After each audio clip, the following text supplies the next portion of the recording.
Now you have to start looking at your life. We have to look at how do we make an investment in who we are as people who are 25, 30, and 35, so we get to build a career for ourselves.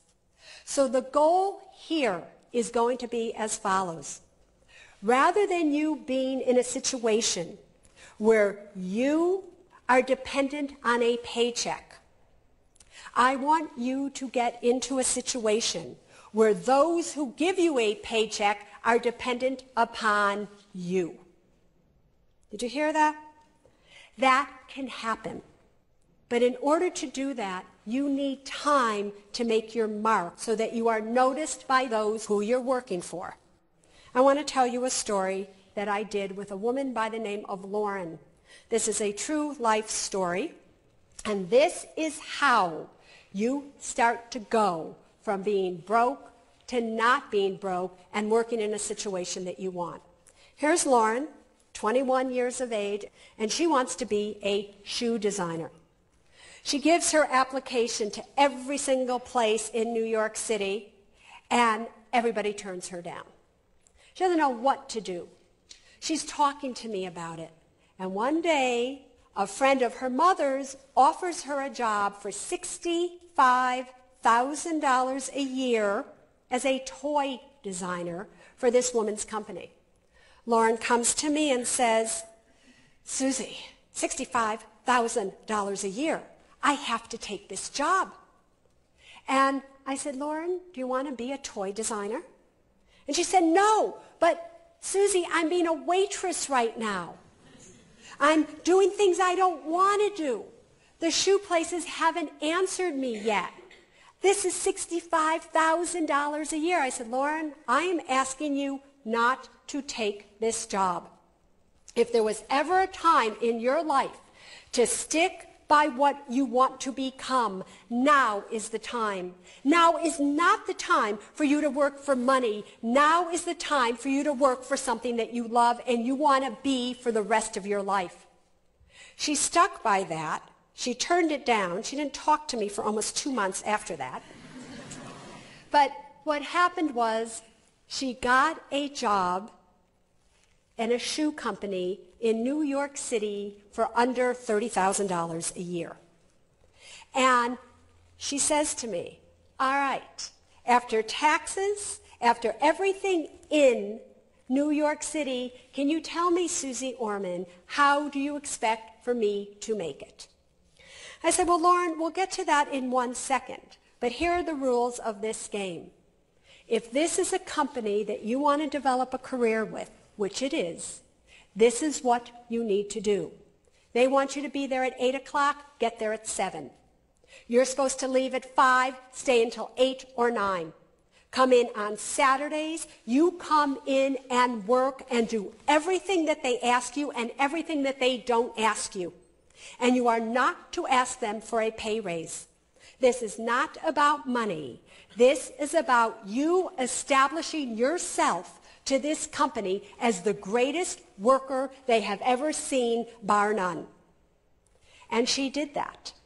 Now, while she was doing that, she didn't quite know how to make it. And I said, all right, I want you to listen to me. For all these years that I've been telling you not to use credit cards, I want you to think about this. Years ago, when people really wanted to make a good investment and they wanted to make money, what did they do? They bought an undervalued asset. They leveraged that asset and they kept it until it became a valued asset. Let me give you an example. Years ago, people bought stocks when stocks were very cheap. When the shares of stock went up in value, they would sell them and make a lot of money. Real estate. They bought a piece of real estate. Years ago, real estate was undervalued. They would buy real estate, borrow money from a bank, wait until that piece of undervalued real estate became valued by everybody else, correct? And then they would sell it. And that's how fortunes were made. Let's get real today. What is out there that is undervalued? The stock market isn't that undervalued anymore, is it? Real estate isn't that undervalued anymore, is it? What is the only undervalued asset that is out there today, in my opinion, and probably yours? It's you. It is the youth of America. They have the most incredible educations of anybody out there. They are incredibly undervalued as an asset. So how do we make them become a valued asset? By investing in themselves. Are you following me? How do they do that? This is where my advice now has altered. While it is true that there are bad debt, good debt years ago for credit card, today for this young, fabulous, and broke generation, I am changing that terminology from bad debt, good debt, to bad uses and good uses of credit cards. What's a good use? A good use of a credit card is to go to the grocery store to buy groceries for you to eat. A bad use is taking a credit card and going to a restaurant for you to charge food to eat out with your friends. Good use of a credit card, putting gasoline in your car so you can get to your job. Bad use of a credit card, putting gasoline in your car so you can go on a skiing vacation with your buddies. There are good uses and there are bad uses. So we tried that with Lauren.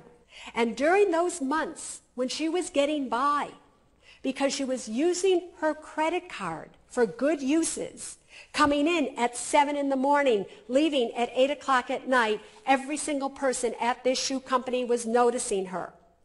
1.5 years later, Lauren has now been promoted to one of the head designers of this shoe company.